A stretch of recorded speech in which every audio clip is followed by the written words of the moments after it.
ወሎዮቹ የባቲ ቆንጆዎች የሚታወቁት ከተፈጥሮ ቁንጅናቸው ባሻገር በውበት አጠባበቃቸው ነው። በጭስ ተራ ያገኘናቸው እናት ይህንን ሚስጥር ነግረውናል። ፋጢማ ድረስ የት ነው ማሪነቶ? እዚህ ከተማ ነው? ገርባ። እሺ ምንድነው እየሸጣሉት አሁን?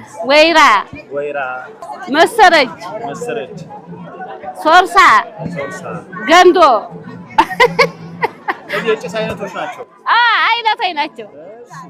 ወይራ ቤት የሚጤስ ነው። ይሄም ለዲቦ የሚጤስ ነው። መሰረቹ ማለት ነው። ሽውታም ለመታው ይሆናል።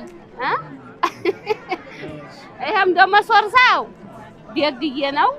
ሲከጅሉ ለጋቻ ያጤሱታል። ለብሳቸውም ይሞቁታል። እናቶች ይሞቁታል።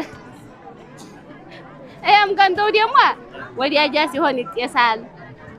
እና የእንደዚህ ነው ባህላችን። ማሬዋ ወይባ ተፈልጦ ሲወልዱ ይሞቃሉ። ወልደውም ሲወጡ ጠፍ እስኪሉ ድረስ ወይባ ይሞቃሉ። ወይባ አልሞቀኝ ሴት ምን ያደርጋል? ጥቅሙ ምንድነው? ጥቅሙ ወተት ሲታለብ ቅሉ ታጣጣና አይጣፍጥ። ወተት አይጣፍጥ። በቃ